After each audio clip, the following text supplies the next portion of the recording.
तो डॉक्टर कलाम साहब अगर जिंदा होते तो शिक्षा का रूपरेखा आज कुछ दूसरा होता। और जो आज बच्चे, जिन बच्चों के हाथ में कागज कलम किताब रोजगार चाहिए था, वे बच्चे आज धर्म के नाम पर उन्मादी हो गए हैं और धर्म बचाने के लिए बच्चे जो हैं वो सड़कों पर उतर आए हैं। तो आज डॉक्टर कलाम जिंदा होते, और आज भी मैं दावे के साथ कहता हूं कि उनकी जीवनी को यदि स्कूल कॉलेजों में पढ़ाई जाए कि एक बहुत ही गरीब बैकग्राउंड से आने वाला व्यक्ति राष्ट्रपति की कुर्सी तक जाता है और दुनिया का टॉप 10 साइंटिस्ट में आता है, तो वास्तव में उनका जीवन गाथा जो है एक प्रेरक प्रसंग बनता। और डॉक्टर कलाम साहब आज होते तो उनके वक्तव्य से ये बच्चे जो हैं, जो आज अफवाह और उन्माद की राजनीति में फंसे हुए हैं, ये बच्चे उनसे सीख लेते और वो बच्चे अपने अधिकारों के लिए सड़क पर आते, सरकारों से पूछते। और कभी भी डॉक्टर कलाम साहब भारत के लिए जो है वो अच्छा ही सोचते, बुरा कभी नहीं सोचते। इसलिए डॉक्टर कलाम साहब का डॉक्टर कलाम साहब जब राष्ट्रपति थे तो धनंजय चटर्जी नामक एक लड़का बंगाल का, माँ बाप का इकलौता था, और एक लड़की को गलत करके उसकी हत्या कर दिया था। और डॉक्टर कलाम राष्ट्रपति थे और उस समय उनके उस लड़के के माँ बाप गए इनके यहाँ याचना के लिए कि हमारे बच्चे को बख्श दिया जाए। कलाम साहब ने कहा कि ये काम हमसे नहीं हो सकता है, तुम्हारा बच्चा क्राइम किया है, और तो जल्लाद को बुला करके फांसी उन्होंने चढ़वा दिया। तो डॉक्टर कलाम कभी भी गरीबों को, वो कभी भी महिलाओं की इज्जत के लिए सजग रहते थे और न्याय के प्रति ईमानदार थे, वफादार थे। और यहाँ देखा गया ऐसे भी राष्ट्रपति गुजरे हैं कि जो महिला का बलात्कार किए, उन 5 को छोड़ दिया गया। जब वो जेल से निकले अपराधी बलात्कारी, तो फिर उस महिला की हत्या कर दिए। तो डॉक्टर कलाम साहब यदि ऐसे होते, जिंदा होते, तो ये वाकया भारत में नहीं दोहराया जाता, क्योंकि इस मामले में काफी सख्त है वो। नमस्कार दोस्तों, मैं विकास, आप देख रहे हैं अपना दस्तक न्यूज। भारत के पूर्व राष्ट्रपति डॉक्टर एपीजे अब्दुल कलाम साहब का जन्म दिवस है। इसी मौके पर हम बातचीत करेंगे। हमारे साथ बातचीत करने के लिए प्रोफेसर डॉक्टर वीरेंद्र प्रसाद यादव जी हैं, जो दरोगा राय कॉलेज सिवान के प्रोफेसर है। सबसे पहले आपका स्वागत है जी। आपका भी, आपके चैनल का भी स्वागत है। क्या कुछ कहेंगे? आज डॉक्टर एपीजे अब्दुल कलाम साहब का जन्म दिवस है। राजनीतिक परिवेश में इसको कैसे देखा जाएगा? कैसे, क्या लोगों को या विद्यार्थियों को प्रेरणा लेनी चाहिए? बहुत सारे बच्चे आज एपीजे अब्दुल कलाम साहब को याद करते होंगे, देश के बड़े बड़े लीडर्स आज याद कर रहे हैं, लेकिन किस नजरिया से देखा जाए? जिस तरीके भारत के लोकतंत्र के ऊपर कहा जा रहा है कि घात हो रहा है, हमला हो रहा है, अगर एपीजे अब्दुल कलाम साहब रहते हैं तो क्या सोचते हैं? सबसे पहले तो मैं, जो भारत के राष्ट्रपति बने थे डॉक्टर एपीजे कलाम साहब, मैं उनको नमन करता हूं। और जो आपने कहा कि भारत के वैज्ञानिक थे, यह बात ऐसी नहीं है, क्योंकि डॉक्टर कलाम साहब अमेरिका जाते थे लेक्चर देने के लिए, चाइना जाते थे, जापान जाते थे। वर्ल्ड के वैज्ञानिक, वर्ल्ड के देश जो हैं उनके नॉलेज को दाद देते थे, और वो जो है वर्ल्ड के टॉप 10 साइंटिस्ट में उनका नाम था। वो मिसाइल मैन ऑफ इंडिया कहलाते थे। और डॉक्टर कलाम साहब बिल्कुल सादगी के मूर्ति थे वो, क्योंकि उन्होंने, सबसे बड़ी बात है कि डॉक्टर कलाम साहब अविवाहित व्यक्ति थे, लेकिन बच्चों से प्यार करते थे। वो जब भी कहीं प्रोग्राम उनका होता था तो उनके प्रोग्राम में बच्चे पहले आगे बैठते थे। गोरखपुर में जब उनका प्रोग्राम हुआ था और बच्चे लोग आगे नहीं थे, तो कलाम साहब बहुत गुस्से में तमतमा गए और अपना बैग से पानी निकाल कर पिए। लोगों ने पानी दिया तो उसको इनकार कर दिए और कहा उन्होंने कि मैं वीआईपी लोगों से खुश नहीं होता हूं, मुझे बच्चों से बात करनी है। तो फिर तुरंत जो है बच्चे लोगों को बस से लाया गया और उन्होंने बात किया। और फिर जब वो मध्य प्रदेश के दौरा पर गए थे तो बच्चों के साथ जो है वो केला के पत्ती में पुआल पर बैठ करके खाना खाए, और खुद अपने भी खाना खाए, और खुद नंगे पांव हो करके बच्चों को चावल दाल सब्जी परोसे भी। तो इतना वो सरल स्वभाव के व्यक्ति थे। उनका जो बैकग्राउंड था वो काफी पुअर बैकग्राउंड से आते थे, क्योंकि वो बचपन में वो अखबार बेचने का भी काम करते थे, थॉमस अल्वा एडिसन की तरह अपने भाई के साथ अखबार भी बेचते थे। बहुत गरीबी से उन्होंने पढ़ा था। उनके पापा जो जलालुद्दीन साहब जो थे, उनके अब्बा वो नाविक का काम करते थे, नावें बनती थीं, वहीं चलती थी। तो डॉक्टर कलाम, सबसे बड़ी बात है कि भारत के एक सच्चे सपूत थे और एक वरिष्ठ नागरिक थे, और विश्व लेवल के वैज्ञानिकों में उनका गिनती होता है, तो वो जो है उनको कभी भी राजनीतिक परिवेश में नहीं बांटा जाए। जब उनको नामित किया गया राष्ट्रपति के लिए, तो पहले उन्होंने हिचकिचाहट महसूस किया, लेकिन फिर अटल बिहारी वाजपेयी जी का फोन था, इसलिए उन्होंने उस चीज को सोचा कि भाई चलो, देश सेवा की भी भावना अगर आती है तो उसमें हम चलते हैं। लेकिन तो मैं आपसे कहूंगा कि राजनीतिक परिवेश से डॉक्टर कलाम साहब को कोई लेना देना नहीं है, क्योंकि डॉक्टर कलाम साहब अपराध मुक्त भारत देखना चाहते थे, और वो एक ऐसे राष्ट्रपति हुए जो अपने पैसे से, वो जो अपराधी बड़े बड़े जेल में बंद होते थे, उनको वो छात्रों का, विश्वविद्यालय के छात्रों का एक टीम बनाए हुए थे, और उसका खर्च खुद अपने पॉकेट से बियर करते थे, और वो बच्चे अपराधियों के बीच में बहुत सारा दृष्टांत देकर के, शिक्षा देकर के समझाते थे कि अपराध करना अच्छा बात नहीं है, आप लोगों को अपने जीवन को बसाना चाहिए, बाल बच्चों को पढ़ाने लिखाने और आगे बढ़ाने में लगना चाहिए। तो डॉक्टर कलाम ऐसे राष्ट्रपति थे। जो उनके भाई साहब भी गए थे राष्ट्रपति भवन में, तो उसका खर्च उन्होंने अपने पॉकेट से वहन किया।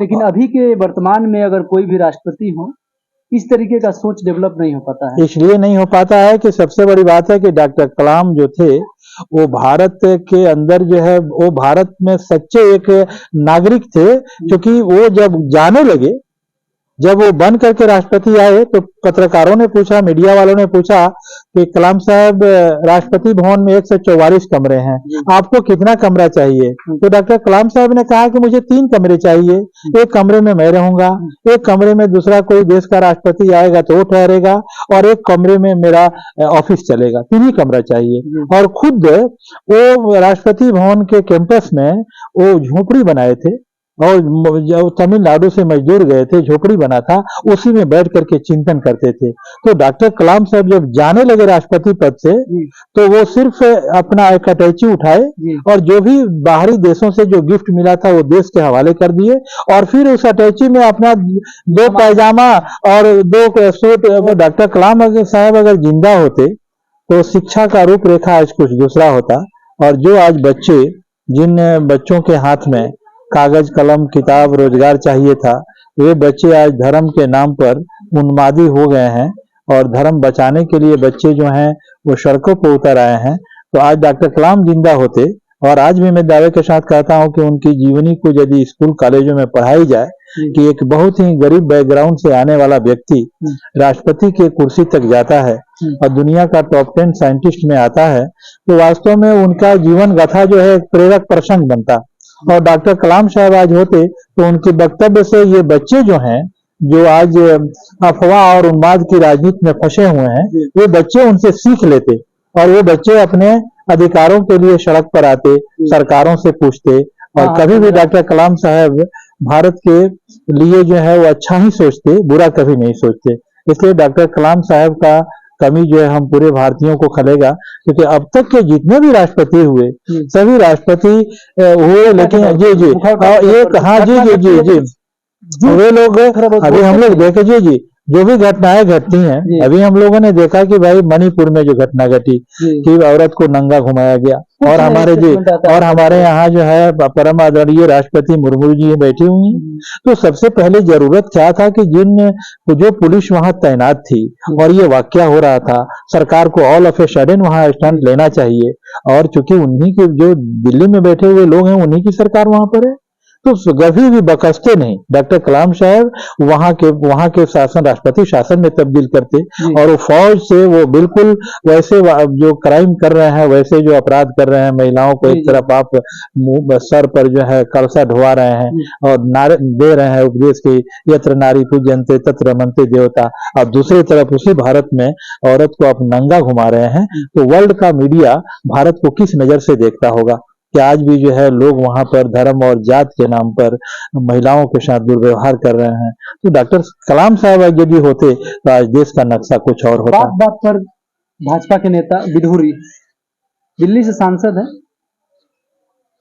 वो मुसलमानों को लेकर के बहुत अनर्गल बयान, मतलब उस बयान को बार बार लेने से भी आदमी डरता है, वैसा नहीं लेना चाहिए।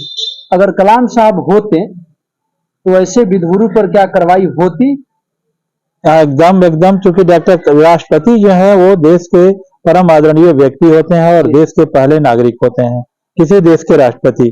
और यदि कानून व्यवस्था या व्यक्ति की सुरक्षा जी में कहीं भी कोताही है, कहीं भी गड़बड़ी है, तो वह राष्ट्रपति जो है, जो कानून का मालिक है, जिससे जो जो सुप्रीम कोर्ट और हाई कोर्ट के जजों की नियुक्ति करता है, शपथ दिलवाता है, तो राष्ट्रपति की पहली भूमिका हो जाती है कि वो हमारे देश के अंदर कैसे लोग सुरक्षित रहेंगे, ये काम करना हमारे राष्ट्रपति महोदय के हाथ में। सरकार की तीनों सेना है, वो जल सेना हो, वायु सेना हो, थल सेना हो। तो ये जरूर बात है कि डॉक्टर कलाम साहब जिंदा होते तो ये ऐसी वाकया नहीं होते, क्योंकि डॉक्टर कलाम साहब जब राष्ट्रपति थे तो धनंजय चटर्जी नामक एक लड़का बंगाल का, माँ बाप का इकलौता था, और एक लड़की को गलत करके उसकी हत्या कर दिया था। और डॉक्टर कलाम राष्ट्रपति थे और उस समय उनके उस लड़के के माँ बाप गए इनके यहाँ याचना के लिए कि हमारे बच्चे को बख्श दिया जाए। कलाम साहब ने कहा कि ये काम हमसे नहीं हो सकता है, तुम्हारा बच्चा क्राइम किया है, और तो जल्लाद को बुला करके फांसी उन्होंने चढ़वा दिया। तो डॉक्टर कलाम कभी भी गरीबों को, वो कभी भी महिलाओं के इज्जत के लिए सजग रहते थे और न्याय के प्रति ईमानदार थे, वफादार थे। और यहाँ देखा गया ऐसे भी राष्ट्रपति गुजरे हैं कि जो महिला का बलात्कार किए, उन 5 को छोड़ दिया गया। जब वो जेल से निकले अपराधी बलात्कारी, तो फिर उस महिला की हत्या कर दिए।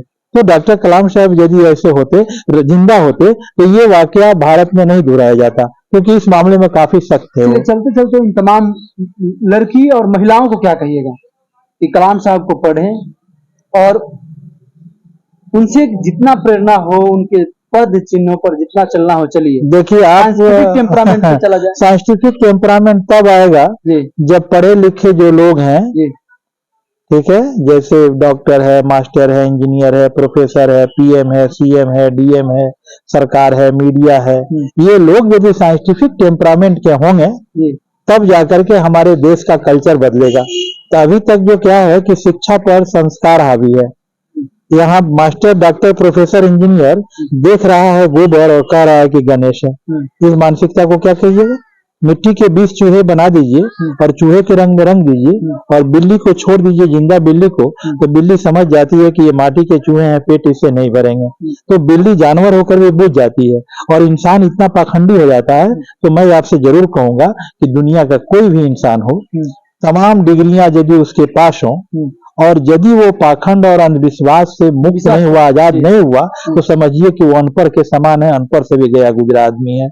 अच्छा, भिखारी ठाकुर के बार बार आप नाम लेते थे, उन्होंने तमाम साइंटिफिक टेम्परामेंट में उन्होंने काम किया। एकदम भिखारी ठाकुर, महिलाओं को, लड़कियों को, मतलब कि भिखारी ठाकुर, उनका जब नाटक पढ़िएगा, ठीक है, गंगा स्नान उनका नाटक है, जिसमें मलेच्छु है, ले जाता है अपने माँ को गंगा नहवाने के लिए, और उनकी पत्नी भी जाती है, उसकी पत्नी को बाल बच्चे नहीं है, तो माँ को जब माँ उसकी मेला में भूल जाती है, भिखारी ठाकुर की, मलेच्छु की माँ भूल जाती है, और माँ को खोजने चला जाता है मलेच्छु की मेरी माँ कहाँ गई उस मेले में सोनपुर में।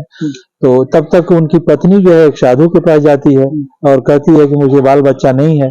साधु उसके साथ नाजायज कर देता है। हाँ, जब वो लौट के आती है तो रोती है, तो मलेच्छु कहता है कि तुम क्यों चली गई साधु के पास, वो सब आवारा लोग होते हैं, नहीं तो उन लोगों ने तुम्हारा इज्जत लूट लिया। जी, तो ये हुआ क्या कि तब इतिहास में, तो अब मैं कहता हूँ कि ये जब भिखारी ठाकुर जैसा व्यक्ति, अनपढ़ आदमी, हजाम परिवार से आने वाला व्यक्ति